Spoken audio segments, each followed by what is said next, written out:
السلام عليكم ورحمة الله تعالى وبركاته. الحمد لله رب العالمين، والصلاة والسلام على سيد المرسلين وعلى آله وأصحابه أجمعين. قال الله تعالى في القرآن العظيم في الفرقان المجيد: أعوذ بالله من الشيطان الرجيم، بسم الله الرحمن الرحيم. إن الذين قالوا ربنا الله ثم استقاموا تتنزل عليهم الملائكة ألا تخافوا ولا تحزنوا وأبشروا بالجنة التي كنتم توعدون نحن أولياؤكم في الحياة الدنيا وفي الآخرة ولكم فيها ما تشتهي أنفسكم ولكم فيها ما تدعون نزلا من غفور رحيم. وقال رسول الله صلى الله عليه وسلم في دعائه: اللهم إني أعوذ بك من عذاب القبر. صدق الله العظيم وصدق رسوله النبي الكريم. அகிலத்தார்களை படைத்து பரிபாலித்துக் கொண்டிருக்கக்கூடிய அல்லாஹ் ஒருவனுக்கு அனைத்து புகழும், அவனுடைய திருத்தூதர் அருமை நாயகம் ஸல்லல்லாஹு அலைஹி வஸல்லம் அவர்களின் மீதும் அவர்களின் வழி வந்த உத்தம சஹாபாக்கள், தாபிஈன்கள், தபா தாபிஈன்கள், சுஹதாக்கள், சாலிஹீன்கள், குறிப்பாக 22வது நோன்பை எதிர்நோக்கி கொண்டிருக்கக்கூடிய நம் அனைவர்கள் மீதும் அல்லாஹினுடைய சாந்தியும் சமாதானமும் என்னென்றும் நீண்டு நிலவட்டுமாக. ஆமீன். கண்ணியத்திற்கும் பெருமதிப்பிற்கும் உரிய அல்லாஹின் நல்லடியார்களே, பெரியோர்களே, சகோதரர்களே, இன்றைய கால சூழலிலே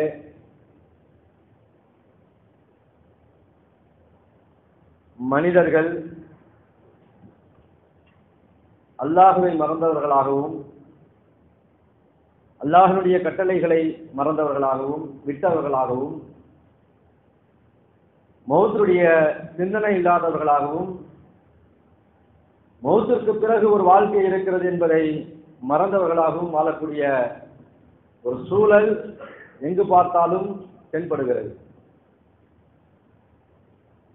உலகமே சதா என்று உலகத்தை நோக்கி ஓடக்கூடிய மனிதர்களாக இன்றைக்கு இருக்கக்கூடிய மக்கள் மாறி வருகிறார்கள். ஆனால் மௌத்தினுடைய சிந்தனை, மரணத்தினுடைய சிந்தனை, மன்னரினுடைய சிந்தனை எல்லாம் நம்முடைய வாழ்க்கையிலே எப்போதாவது ஒரு இடத்திலே, எப்போதாவது ஒரு தருணத்திலே தான் ஏற்படுகிறது. எங்கோ ஒரு மௌத்து நடந்தால், எங்கோ ஒரு கபருக்கு சென்றால் அந்த நேரத்தில் அந்த மௌத்துடைய ஞாபகம், அந்த மன்னனுடைய சிந்தனை ஏற்படுகிறதே தவிர எல்லா நேரங்களிலேயும் இந்த சிந்தனை இருக்கிறதா என்று சொன்னால் கிடையாது. ஆகையால் அன்பானவர்களே, நாம் இந்த நேரத்திலே எல்லா நேரங்களிலேயும் எல்லா காலகட்டத்திலேயும் மௌத்திற்காக வேண்டி தயாராக இருக்கக்கூடியவர்களாகவும், மௌத்திற்கு பின்னால் இருக்கக்கூடிய மிக முக்கியமான கபருடைய வாழ்க்கையிலே, மன்னருடைய வாழ்க்கையிலே வெற்றி பெற்றவர்களாக மாற வேண்டும் என்று சொன்னால் அதனுடைய சிந்தனைகளை எல்லாம் நாம் எப்பொழுதும் நம்முடைய சிந்தனையிலே ஆழமாக நாம் பதிய வைக்க வேண்டும். அந்த அடிப்படையிலே அல்லாஹ் தஆலா மௌத்தை பற்றி திருமறையிலே சொல்லும் போது, குல்லு நஃப்ஸின் தாயிகத்துல் மௌத், இந்த உலகத்திலே பிறந்த ஒவ்வொரு ஆத்மாவும் மரணத்தை சுகிக்கக்கூடியதுதான் என்று அல்லாஹ் சொல்லி காட்டுகிறான். எதை வேண்டுமானாலும் இன்றைய உலகத்தில் இருக்கக்கூடிய மக்கள் மறுத்து விடலாம். ஆத்திகம் பேசக்கூடியவர்கள் இருக்கிறார்கள், நாத்திகம் பேசக்கூடியவர்கள் இருக்கிறார்கள். இறைவன் இருக்கிறான், இறைவன் இல்லை, இரண்டுக்கும் மத்தியில் இருக்கக்கூடியவர்களும் இருக்கிறார்கள்.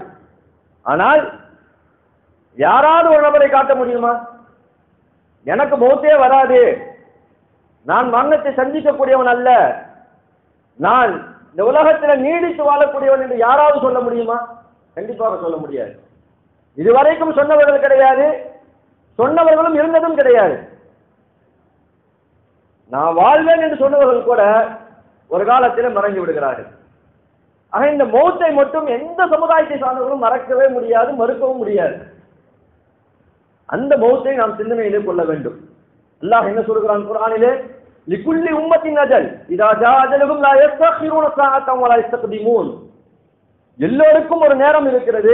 அந்த நேரம் வந்து விட்டது என்று சொன்னால் ஒரு நேரம் முந்தவும் செய்யாது, ஒரு நேரம் பிந்தவும் செய்யாது. கரெக்டான நேரத்துல மௌத்து வரும். இல்ல கொஞ்சம் தள்ளி போடுங்க, முடியாது. கொஞ்சம் பின்னாடி வரலாமே, முடியாது. கொஞ்சம் முன்னாடி வந்திருக்கலாமே, முடியாது. எந்த நேரத்திலே மௌத்து வர வேண்டுமோ அந்த நேரத்திலே கண்டிப்பாக வந்தே தீரும் என்று அல்லாஹ் தஆலா திருமறையில் சொல்கிறான். ஒரு நேரம் முந்தவும் செய்யாது, ஒரு நேரம் பிந்தவும் செய்யாது என்று அல்லாஹ் சொல்கிறான். இன்னும் ஒரு ஆயத்தில் அல்லாஹ் தஆலா அந்த மௌத்தை பற்றி சொல்லும்போது, நீங்கள் வலுவான கோட்டையில இருந்தாலும் ஐனமா யுத்ரிக்குல் மௌத் வலவ் குந்து ஃபீ புரூஜின் முஷய்யதா, ஒருத்தவர் நமக்கு மௌத்தே வரக்கூடாது அப்படின்னு சொல்லி ஒரு பெரிய கோட்டையை கட்டுறாரு. உள்ள ஒரு ஈ காக்கா கூட நுழைய முடியாத அளவுக்கு கட்டி இருக்கிறாரு.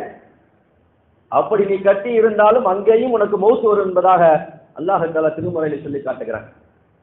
மௌத்தின் எந்த மூலையில போய் ஒளிஞ்சாலும், எந்த இடத்துல நீ பாதுகாப்பாக இருக்க வேண்டும் என்று நினைத்தாலும் அந்த இடத்திலையும் மௌத்து வரும். நாம் பார்க்கிறோமே, கடல்ல போகக்கூடியவர்கள் மௌத்தாகிறார்கள், வானத்தில் பறக்கக்கூடியவர்கள் மௌத்தாகிறார்கள், பூமிக்கு கீழே செல்லக்கூடியவர்கள் மௌத்தாகிறார்கள். எங்கு சென்றாலும் இந்த மௌத் என்பது ஒரு மனிதனுக்கு முடிவு செய்யப்பட்டு விட்டது என்று சொன்னால், அந்த முடிவு செய்யப்பட்ட நாளிலே, அந்த முடிவு செய்யப்பட்ட நேரத்திலே கண்டிப்பாக வந்து அடைந்தே தீரும் என்பதாக அல்லாஹ் ரப்புல் இஸ்ஸத் திருமறையிலே சொல்லி காட்டுகிறார். அந்த மௌத்தை நாம் நினைத்து பார்த்துக் கொண்டே இருக்க வேண்டும். நாயகம் பெருமானார் ஸல்லல்லாஹு அலைஹி வஸல்லம் அவர்கள் இந்த மௌத்தை தன்னுடைய வாழ்நாளிலே அதிகமாக நினைத்து பார்த்திருக்கிறார்கள். நினைத்து பார்க்க வேண்டிய அவசியம் ரசூலுல்லாஹ்வுக்கு கிடையாது, யோசிக்க வேண்டும்.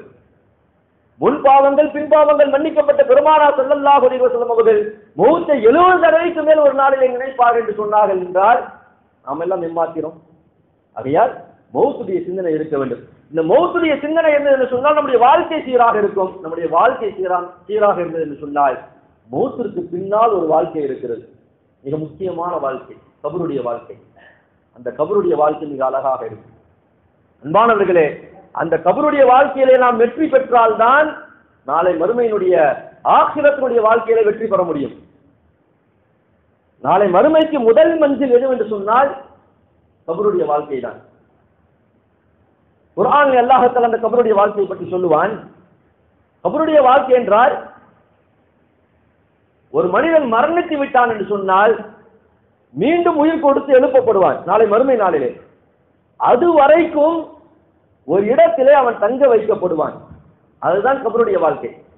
அல்லாஹ் குர்ஆனிலே சொல்கிறான், வமின் வராஇஹிம் பர்ஸஹுன் இலா யௌமி யுபஅஸூன். ஒரு மனிதன் மௌத்தாகிவிட்ட பிறகு மீண்டும் அவன் எழுப்பப்படும் வரைக்கும் பர்ஸஹ் என்று சொல்லப்படக்கூடிய அந்த கபரிலே அவன் தங்க வைக்கப்படக்கூடிய அந்த ஒரு இடம்தான் ஆலமே பர்ஸஹ் தான் இந்த கபர்.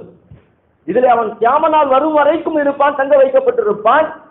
கியாமத் நாள் வரும்போது மீண்டும் உயிர் கொடுத்து எழுப்பப்பட்டு நல்லவனா கெட்டவனா என்பதாக தீர்ப்பு செய்யப்பட்டு நல்லவர்கள் சொர்க்கத்திற்கும் தீயவர்கள் நரகத்திற்கும் அனுப்பப்படும்.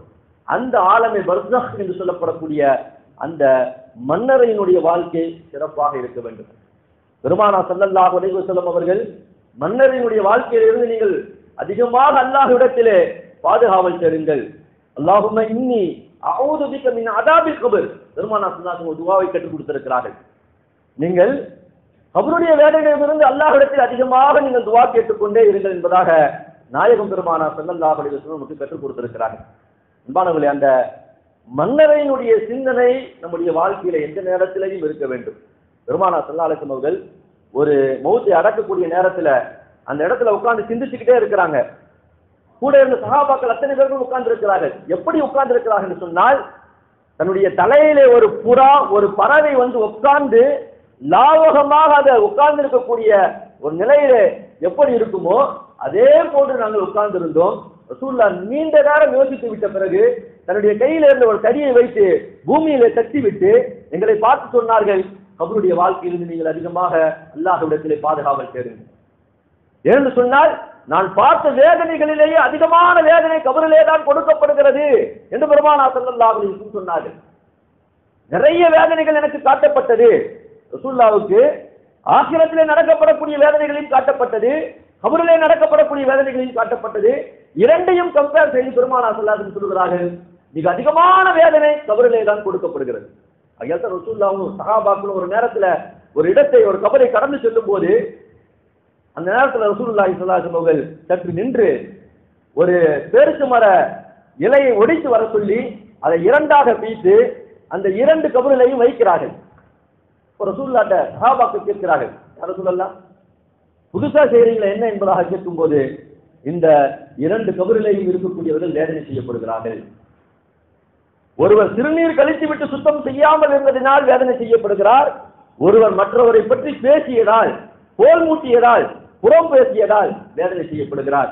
இந்த இரண்டு வேதனைகளும் தளர்த்தப்பட வேண்டும் என்று சொன்னால் இந்த ஈரமான இலை நீங்கள் அங்கே சொருகி வையுங்கள், அது காயும் வரைக்கும் அவர்களுக்கு வேதனை இருக்காது என்பதாக பெருமானார் ஸல்லல்லாஹு அலைஹி வஸல்லம் சொன்ன அந்த ஹதீஸின் அடிப்படையிலே தான் இன்றைக்கு ஒவ்வொரு மௌத் அடக்கப்பட்டு விட்ட பிறகும் நாம் அங்கே ஒரு இலையை நட்டு வைக்கிறோம், ஒரு ஈரமான இலையை அங்கே நாம் நட்டு வைக்கிறோம். இப்ப ரசூலுல்லாஹி ஸல்லல்லாஹு அலைஹி வஸல்லம் அவர்கள் கபருடைய சிந்தனையை பற்றி சொல்லும் போது கபருடைய வேதனை மிக மோசமானது. ரசூலுல்லாஹ் சொல்றாங்க, சிறுநீர் கழித்து விட்டு நீங்கள் நல்ல முறையில சுத்தம் செய்து கொள்ளுங்கள், சிறுநீர் கழித்து விட்டு நல்ல முறையில சுத்தம் செய்து கொள்ளுங்கள் என்று சொன்னால் கபரில் அதிகமான வேதனை இதனாலதான் ஏற்படுகிறது, சுத்தம் இல்லாதின் காரணமாகத்தான் ஏற்படுகிறது. அல்லாஹ் தஆலா சுத்தமானவர்களை பிரியப்படுகிறான், ஆகையால் நீங்களும் சுத்தமாக இருக்கிறீர்கள் என்பதாக அல்லாஹ் குர்ஆனில் சொல்கிறான். அருமை நாயகம் ஸல்லல்லாஹு அலைஹி வஸல்லம் நமக்கு சொல்லி காட்டுகிறார்கள். இப்படி கபருடைய வேதனைகள் எல்லாம் இருக்கிறது. கபருடைய வேதனை என்பது உண்மையா இருக்கிறதா என்பதாக நாம் பார்க்கும்போது பெருமானார் ஸல்லல்லாஹு அலைஹி வஸல்லம் சொன்னார்கள், எனக்கு கபருடைய வேதனையை எல்லாம் எடுத்து காட்டப்பட்டது, நீங்கள் மட்டும் மௌத்தாகிவிட்டால் கபரிலே அடக்கம் செய்யாமல் விட்டு விடுவீர்களோ என்ற அச்சம் மட்டும் எனக்கு இல்லை என்று சொன்னால் நான் அல்லாஹ்விடத்தில் இப்படி துவா செய்திருப்பேன், யா அல்லாஹ் இந்த மக்களுக்கெல்லாம் கபரிலே நடக்கப்படக்கூடிய அந்த வேதனைகளை எல்லாம் காட்டு என்பதாக நான் அல்லாஹ்விடத்தில் துவா செய்திருப்பேன் என்று ரசூலுல்லாஹி ஸல்லல்லாஹு அலைஹி வஸல்லம் சொன்னாங்க. அப்படி ரசூலுல்லாஹ் துவா செஞ்சிருந்தாங்கன்னா கபூர்ல போனா இவ்வளவு வேதனை செய்யப்படும் என்பதாக அதை நேரடியாக பார்க்கக்கூடிய அளவுக்கு நமக்கு அந்த சக்தியை கொடுக்கக்கூடிய அளவுக்கு ரசூலுல்லாஹ் துவா செஞ்சிருந்தாங்கன்னு சொன்னா அதை நம்ம வாழக்கூடிய காலத்துல பார்த்தோம்னு சொன்னா யாருமே மௌத் ஆயிட்டா இந்த கபூர்ல அடக்கம் பண்ணாதீங்க என்று சொல்லுவோமோ என்ற அச்சத்தினால் பெருமானார் ஸல்லல்லாஹு அலைஹி வஸல்லம் அவர்கள் அந்த கபூர்ல நடக்கப்படக்கூடிய அந்த வேதனையை நேரடியாக பார்ப்பதை விட்டு ரசூலுல்லாஹி ஸல்லல்லாஹு அலைஹி வஸல்லம் அல்லாஹ்விடத்திலே துவா செய்யவில்லை. அவ்வளவு வேதனைகள் அந்த கபூரிலே செய்யப்படுகிறது என்பதாக பெருமானார் ஸல்லல்லாஹு அலைஹி வஸல்லம் சொன்னார்கள். உஸ்மான் ரலியல்லாஹு தஆலா அவர்கள் கபருக்கு அருகாமையிலே எப்பொழுது சென்றாலும் சேர்ந்து அழுவார்களாம். ஒரு மௌத் அடக்கிறதுக்காக வேண்டி கபருக்கு போறாங்க பாருங்க, அந்த மௌத்தை அடக்கக்கூடிய அந்த நேரத்தில் அந்த கபருக்கு பக்கத்துல நின்று ரொம்ப தேம்பி அழுவாங்களா. சஹாபாக்கள் கேட்பார்கள், தோழர்கள் எல்லாம் கேட்பார்களாம், ரசூலுல்லாஹ் நரகத்தை பற்றி சொல்லும் போதெல்லாம் அழாத உங்களுடைய கண்கள் கபருக்கு அருகாமையில் வரும்போதெல்லாம் அழுகிறீர்கள் என்பதாக கேட்கும் போது சொல்லுவார்களாம், நாம் எல்லாம் நம்முடைய சிந்தனையிலே கொண்டு வர வேண்டிய மிக முக்கியமான ஒரு விஷயம். உஸ்மான் சொல்வார்களாம், இந்த வீட்டிலே நாம் வெற்றி பெற்றால்தான் அடுத்த வீடு நமக்கு பிரகாசமாக இருக்கும். உஸ்மான் சொல்வார்களாம், இந்த முதல் மஞ்சளிலே இந்த கபரிலே நாம் வெற்றி பெற்றால்தான் அடுத்த வீட்டிலே நாம் பிரகாசமாக இருக்க முடியும். இந்த முதல் வீட்டிலே நாம் தோல்வியுற்று விட்டோம் என்று சொன்னால், இந்த முதல் வீட்டிலே நாம் தோல்வியுற்று விட்டோம் என்று சொன்னால் அடுத்து இருக்கக்கூடிய வாழ்க்கை இருக்கிறது, ஆக்கிரத்துக்குரிய வாழ்க்கை இருக்கிறது, மிக மோசமாக ஆகிவிடும். ஆகையால் தான் இதை நினைச்சு நான் ரொம்ப அழுகுறேன் என்பதாக உஸ்மான் எல்லாம் சொல்வார்களாம். ஆகையா அந்த முதல் வீட்டில் நாம் பாஸ் ஆக வேண்டும் என்று சொன்னால் அந்த மரணத்தினுடைய சிந்தனையோடு, அந்த கபருடைய சிந்தனையோடு நம்முடைய வாழ்க்கையை அமைத்துக் கொள்ள வேண்டும். கபருடைய சிந்தனையை பற்றி பெருமானார் ஸல்லல்லாஹு அலைஹி வஸல்லம் சொல்லுவார்கள், நல்லவர்களுடைய மௌத்தை எப்படி கபரிலே அடக்கம் செய்யப்படுகிறது, தீயவர்களுடைய மௌத்தை கபரிலே எப்படி அடக்கம் செய்யப்படுகிறது. பெருமானார் ஸல்லல்லாஹு அலைஹி வஸல்லம் சொல்கிறார்கள், சஹாபாக்களை பார்த்து சொல்கிறார்கள், கபருடைய சிந்தனையை பற்றி சொல்கிறார்கள், மன்னரையினுடைய சிந்தனையை பற்றி சொல்கிறார்கள். சஹாபாக்கள் எல்லாம் சேர்ந்து அழுகிறார்கள். அந்த நேரத்தில் ரசூலுல்லாஹி ஸல்லல்லாஹு அலைஹி வஸல்லம் அவர்கள் ஒரு நல்லவன் மௌத்தாகிவிட்டால் அவனை எப்படி மலக்குமார்கள் வரவேற்று கபரிலே அடக்கம் செய்வார்கள், ஒரு தீயவன் மௌத்தாகிவிட்டால் அவனை எப்படி கபரிலே அடக்கம் செய்வார்கள் என்பதாக ரசூலுல்லாஹி ஸல்லல்லாஹு அலைஹி வஸல்லம் அவர்கள் நமக்கு சொல்லி காட்டியிருக்கிறார்கள். நாம் அந்த விஷயங்களை தெரிந்து கொண்டு நாம் நல்லவர்களாக இருக்க போகிறோமா, தீயவர்களாக இந்த உலகத்திலே வாழப் போகிறோமா என்பதை முடிவு செய்ய வேண்டும். இப்பொழுதே இந்த உலகத்திலேயே நாம் முடிவு செய்து நம்முடைய வாழ்க்கையை சீரமைத்துக் கொள்ளும் போதுதான் அந்த முதல் மன்சில் அந்த கபருடைய வாழ்க்கை மிக சிறப்பாக இருக்கும். பெருமானார் ஸல்லல்லாஹு அலைஹி வஸல்லம் சொன்னார்கள், ஒரு நல்லவன் மௌத்தாகக்கூடிய நேரம் வந்துவிட்டால் நாஷிசாத் என்று சொல்லப்படக்கூடிய 2 மலக்குமார்கள் முதலாவதாக அவர்கள் வீட்டுக்கு அருகாமையிலே வந்து விடுவார்கள். அவருடைய கண்ணுக்கு எட்டிய தூரத்திலே அவர்கள் அமர்ந்திருப்பார்கள். அவர்கள் உட்கார்ந்து பார்த்துக் கொண்டே இருப்பார்கள். அவர்கள் கையிலே சொர்க்கத்திலிருந்து எடுத்து வந்த கஃன் துணியை எடுத்து வந்திருப்பார்கள். சொர்க்கத்திலிருந்து நறுமண வாசனை உடைய அத்தனை எடுத்து வந்திருப்பார்கள். அவர்கள் தூரமாக உட்கார்ந்து கொண்டிருப்பார்கள். அதற்கு பிறகு மலக்குல் மௌத் வருவார்.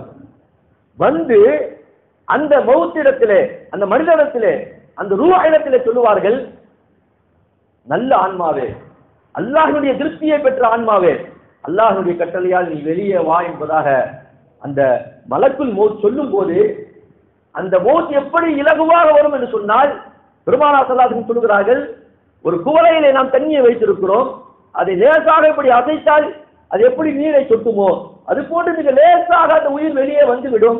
அந்த உயிர் வெளியே வந்தவுடனே அங்கே காத்து கொண்டிருக்கக்கூடிய அந்த இரண்டு மலக்குமார்களும் அந்த ரூஹை கைப்பற்றி அந்த சொர்க்கத்திலிருந்து எடுத்து வந்து அந்த கஃன் துணியிலே வைத்து அந்த நறுமணங்களை எல்லாம் பூசி அந்த மௌத்தை சொர்க்கத்திற்கு எடுத்து செல்லுவார்கள். போகக்கூடிய வழியிலே வானத்திற்கு எடுத்து சென்று முதல் வானத்தை திறக்க சொல்லுவார்கள். யார் வந்திருக்கிறார்கள் என்பதாக கேட்பார்கள். ஒரு நல்ல மௌத், நல்ல ஆன்மா வந்திருக்கு என்பதாக சொல்லும் போது அந்த கதவு உடனே திறக்கப்படும். ஒவ்வொரு கதவாக திறக்கப்படும்.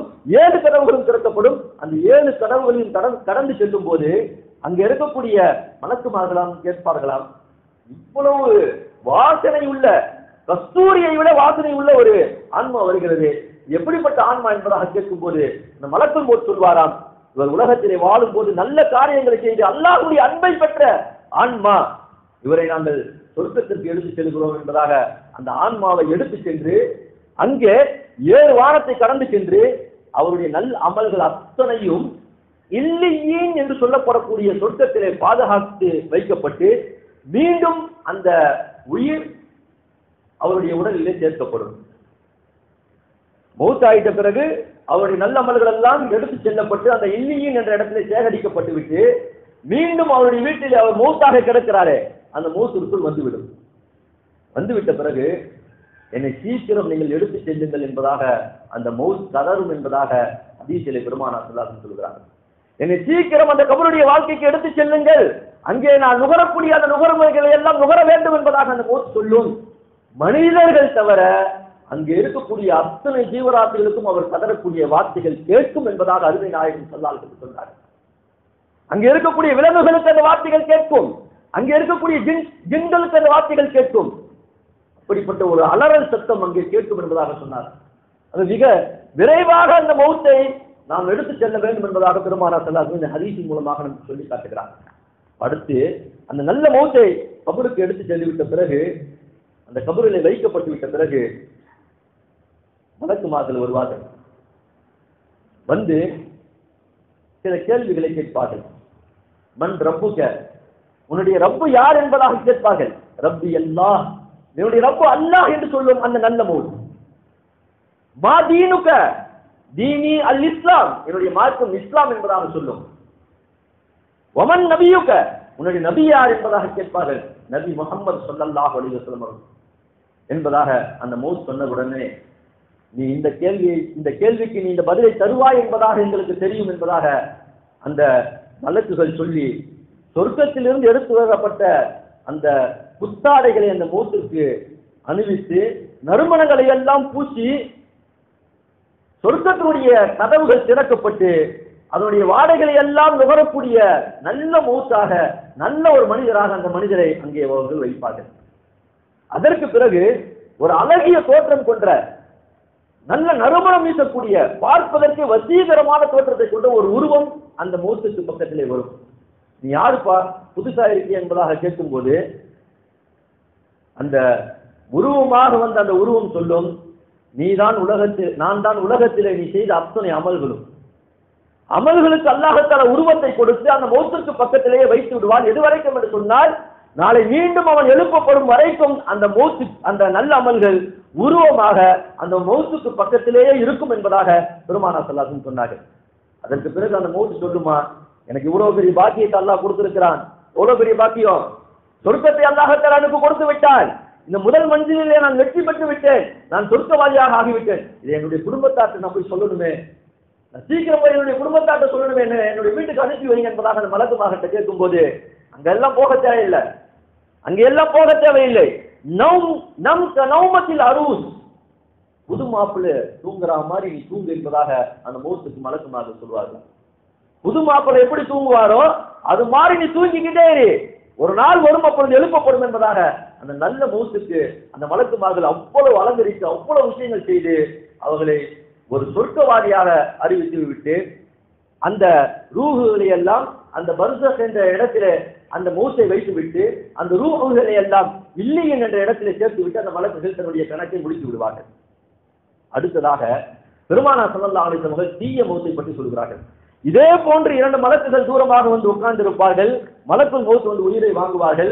அப்பொழுது அந்த 2 மலக்குமார்களும் வந்து தீய மௌத்தே, தீய ஆன்மாவே, நீ வெளியே வந்துவிடு என்பதாக சொல்லும் போது அந்த மௌத் உடல்ல எங்கேயாவது போய் ஒளிஞ்சுக்குமா? ரசூலுல்லாஹ் சொல்றாங்க, வெளியே வராது அவ்வளவு சீக்கிரம், உடல்ல எங்க இடம் கிடைக்குதோ அங்க போய் ஒளிஞ்சுக்குமா? அந்த ரூஹை எப்படி எடுப்பாங்கன்னு சொன்னா பெருமானார் ஸல்லல்லாஹு அலைஹி வஸல்லம் சொல்கிறார்கள், ஒரு அதிக அடர்த்தியான முள் படர்ந்த இடத்திலே ஒரு ஈர துணியை போட்டு இழுத்தால் எவ்வளவு கஷ்டமாக இருக்குமோ அது போன்று அந்த ரூஹை அந்த உடலுக்குள் இருந்து பிழிஞ்சு எடுத்து வெளியே எடுப்பார்கள் என்பதாக பெருமானார் ஸல்லல்லாஹு அலைஹி வஸல்லம் சொன்னார். அந்த அந்த உடம்பை விட்டு வெளியே வருவதற்கு அவ்வளவு சிரமப்படும், அவ்வளவு கஷ்டப்படும் என்பதாக சொல்லுகிறார்கள். அதற்கு பிறகு அந்த ரூஹை அந்த மலக்குல் மௌத் வானத்தை நோக்கி எடுத்து செல்கிறார்கள். முதல் வானத்தை தட்டுகிறார்கள். வானத்தை திறங்கள் என்பதாக சொல்லும் போது அந்த வானவர் அந்த வானத்தில் இருக்கக்கூடிய அந்த மலக்குமார் கேட்பார், யார் வந்திருக்கிறது என்பதாக சொல்லும் போது ஒரு தீய ஆன்மா வந்திருக்கிறது என்பதாக சொல்லும் போது தீய ஆன்மாவிற்கு சொர்க்கத்தினுடைய கதவுகளை திறக்கப்படாது, வானத்தினுடைய கதவுகளை திறக்கப்படாது, அப்படியே நீங்கள் மீண்டும் அந்த உலகத்திற்கு அழைத்து சென்று விடுங்கள் என்பதாக திருப்பி அனுப்பி விடுவார்கள். அல்லாஹ் தஆலா குர்ஆனில் அதை எப்படி சொல்கிறான் என்று சொன்னால், முகம் குப்புற விழுந்தவர்களாக, பலமான காற்று வீசி அடித்தவர்களாக, எங்கோ திசை தெரியாத இடத்துல விழுந்தவர்களாக அந்த மௌத் கீழே வந்து விழும் என்பதாக அல்லாஹ் தஆலா குர்ஆனில் சொல்லி காட்டுகிறார். அவ்வளவு கேவலமான முறையில் பூமிக்கு அனுப்பப்படும். அதற்கு அடுத்து வீட்டுக்கு அந்த மௌத் வந்துடும். வீட்டுல வந்து அந்த ரூஹ வந்து திரும்பி அந்த உடல்ல செலுத்தப்படும். அதற்கு பிறகு அந்த மௌத் சொல்லுமா, என்ன கபூர்ல எடுத்துட்டு போயிடாதீங்க, அந்த வச்சிருக்கோம் பாத்தீங்களா அந்த டேபிள்ல இருந்து என்ன எடுத்துட்டு போயிடாதீங்க, என்ன இங்கேயே வச்சு நீங்க கபருக்கு எடுத்துட்டு போயிடாதீங்க, ஏன்னா கபருடைய அந்த அச்சம் அந்த மௌத்திற்கு தெரியும் என்பதாக பெருமானார் ஸல்லல்லாஹு சொன்னார்கள்.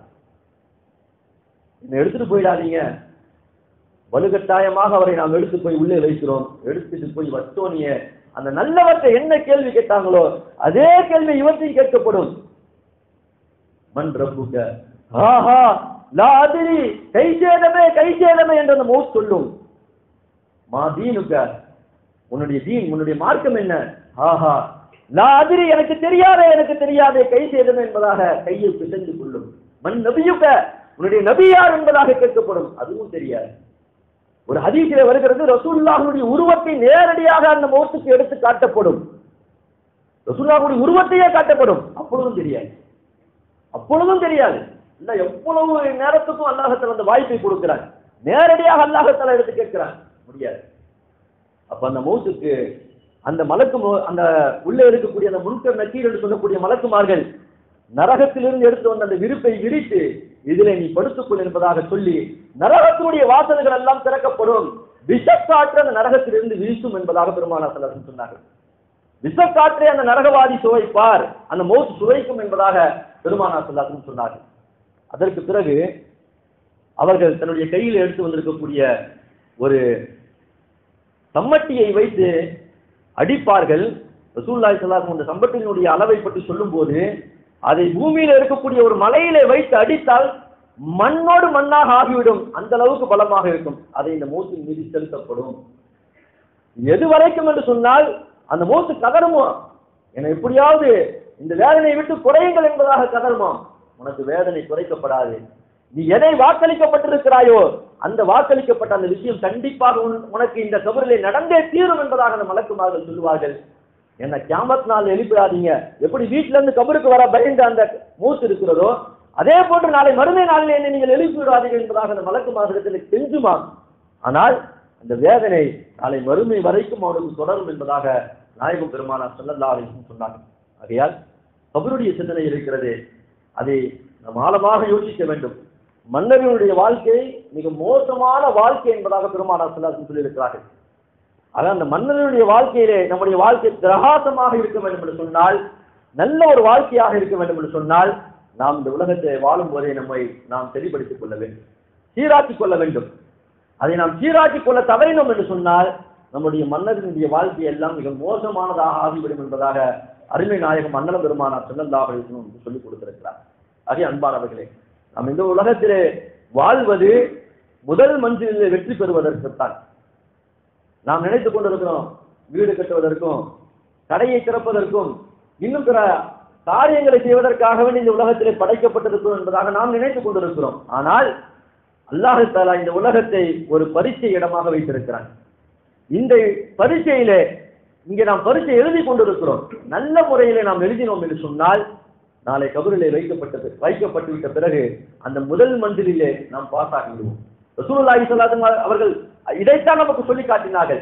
இந்த முதல் மந்திரிலே நீங்கள் வெற்றி பெற்று விட்டீர்கள் என்று சொன்னால் அடுத்த மந்திரி இருக்கிறது ஆகிரத், இந்த மஹ்ஷருடைய மைதானம், அது உங்களுக்கு லேசாகிவிடும்.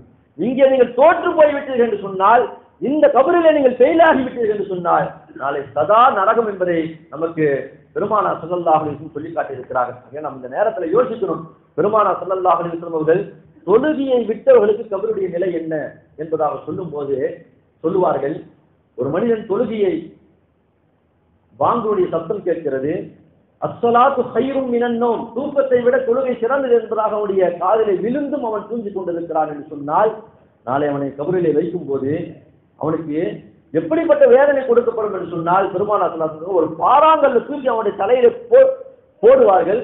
அவனுடைய அந்த தலையெல்லாம் சுக்குநூறாக ஆகிவிடும் என்பதாக பெருமானார் ஸல்லல்லாஹு அலைஹி வஸல்லம் சொல்கிறார். மீண்டும் மீண்டும் அந்த வேதனை அவனுக்கு கொடுக்கப்பட்டு கொண்டே இருக்கும் என்பதாக பெருமானார் ஸல்லல்லாஹு அலைஹி வஸல்லம் தொழுகையை விட்டவர்களுக்கு கபரிலே கொடுக்கப்படக்கூடிய வேதனைகளை சொல்லி காட்டுகிறார்கள். அல்லாஹ் தஆலா திருமறையிலே சொல்லி காட்டுகிறான், ஒமன் அஅரத அன் திக்ரி ஃபைன்ன லஹு மஈஷத்தன் வன்கா, யார் என்னுடைய திக்ரை என்னுடைய நினைவை புறக்கணித்து இந்த உலகத்திலே வாழ்கிறார்களோ, என்னை தொழாமல் என்னை வணங்காமல் என்னுடைய காரியங்களை செய்யாமல் என்னுடைய வணக்க வழிபாடுகளை செய்யாமல் இந்த உலகத்திலே கொடுமோக்காக யார் வாழ்கிறார்களோ அவர்களுக்கு கபரிலே நெருக்கடியான வாழ்க்கை இருக்கிறது என்பதாக அல்லாஹ் தஆலா குர்ஆனில் சொல்லி காட்டுகிறார். எந்த அளவுக்கு என்று சொன்னால் நல்ல மௌத்திற்கு அல்லாஹ் தஆலா அந்த கபரை அவருடைய கண்ணுக்கு எட்டிய தூரம் அளவிற்கு விசாலமாக ஆக்கி விடுவான், அவ்வளவு விசாலமாக ஆக்கி விடுவான். சொர்க்கத்தினுடைய அந்த வாடைகள் எல்லாம் வந்து கொண்டிருக்கும். ஆனால் கெட்ட மௌத்துக்கு அல்லாஹ் தஆலா எந்த அளவுக்கு நெருக்கடியை கொடுப்பான் என்று சொன்னால் பெருமானார் ஸல்லல்லாஹு அலைஹி வஸல்லம் சொல்கிறார்கள், அவருடைய ஒரு எலும்பு இன்னொரு எலும்போடு ஒட்டி கொள்ளும், ஒரு எலும்பு இன்னொரு எலும்போடு கோர்த்து கொள்ளக்கூடிய அளவிற்கு அவனுக்கு அந்த கபரை அவனை நெருக்கும் என்பதாக பெருமானார் ஸல்லல்லாஹு அலைஹி வஸல்லம் சொன்னார்கள். அல்லாஹ் தஆலா அந்த நெருக்கடியிலிருந்து நம்மை பாதுகாப்பானார். அன்பானவர்களே, கபருடைய வாழ்க்கை இருக்கிறது மிக மோசமான வாழ்க்கை என்பதாக ஒவ்வொரு தருணத்திலேயும் பெருமானார் ஸல்லல்லாஹு அலைஹி வஸல்லம் சொல்லி வந்திருக்கிறார்கள். ரசூலுல்லாஹ்வுடைய இந்த கடைசி நேரம் பாருங்க, 3 நாள் இருக்கு. ரசூலுல்லாஹ்வுடைய இந்த கடைசி நேரம் ரசூலுல்லாஹி ஸல்லல்லாஹு அலைஹி வஸல்லம் வீட்டிலே இருக்கிறார்கள். ஆயிஷா ரலியல்லாஹு தஆலா அன்ஹா அவர்கள் சொல்கிறார்கள், ரசூலுல்லாஹ் தொழுகை நேரம் வந்து விட்டதா என்பதாக கேட்கிறார்கள். தொழுகை நேரம் வந்து விட்டது, ஆனால் இன்னும் மக்கள் தொழாமல் இருக்கிறார்கள். இப்ப ரசூலுல்லாஹ் எந்திரிச்சு ஒழு செய்து அந்த இஷாவுடைய தொழுகைக்காக வேண்டி வருவதற்காக வேண்டி எந்திரிச்சு ஒழு செய்வதற்காக வேண்டி எழுகிறார்கள். மயக்கமுற்று கீழே விழுகிறார்கள், மீண்டும் எழுகிறார்கள், மீண்டும் மயக்கமுற்று கீழே விழுகிறார்கள், மீண்டும் எழுகிறார்கள், மீண்டும் மயக்கமுற்று கீழே விழுகிறார்கள்.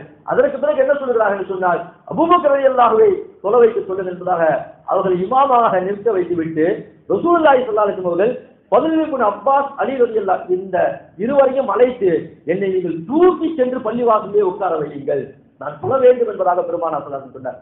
எப்ப ரசூலுல்லாஹ்வை தூக்கி கொண்டு சென்றார்களோ ஹதீஸில் எழுதப்படுகிறது, ரசூலுல்லாஹ்வுடைய பின்னங்கால் தரையில இழுத்துக் கொண்டே வருகிறது. அங்கே அந்த இழுத்த அந்த கோடுகள் எல்லாம் விழுந்திருக்கிறது என்பதாக ஹதீஸில் பதிவு செய்யப்பட்டிருக்கிறது. அப்படி இழுத்துக் கொண்டு ரசூலுல்லாஹ்வை இந்த பள்ளிவாசலுக்குள் உள்ளே நுழையும் போது அபூபக்கர் எல்லாம் கொஞ்சம் பின்னாடி வராங்க. ரசூலுல்லாஹ் வந்துட்டாங்களே என்பதாக பின்னால் வரும்போது ரசூலுல்லாஹ் முதுகிலே கை வைத்து செய்கிணையாக நீங்களே தொலை வையுங்கள் என்பதாக ரசூலுல்லாஹ் தொலை வைத்து அங்கே அந்த இஷாவுடைய தொழுகையும் நிறைவேற்றினார் என்பதாக நாம் ஹதீஸிலே பார்க்கிறோம்.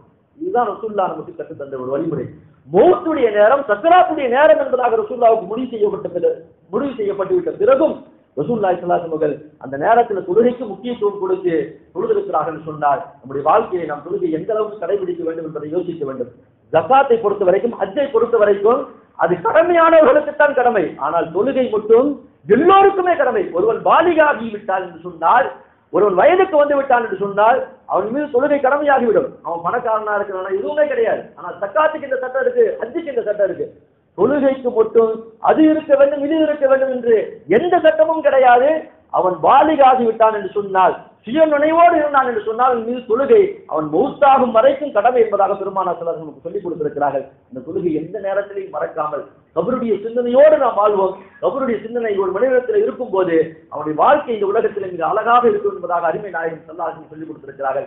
அப்பேற்பட்ட அற்புதமான வாழ்க்கையை இந்த உலகத்திலே வாழ்ந்து கபருடைய வாழ்க்கையிலே வெற்றி பெற்று நாளை மறுமையினுடைய வாழ்க்கையிலேயும் வெற்றி பெற்று சொர்க்கத்திலே நுழையக்கூடிய நன்மக்களாக அல்லாஹ் தஆலா என்னையும் உங்களையும் ஆக்கி அருள்வானாக. வாஹிதவான அல்ஹம்துலில்லாஹி ரப்பில் ஆலமீன். அஸ்ஸலாமு அலைக்கும் வரஹ்மத்துல்லாஹி வபரகாத்துஹு.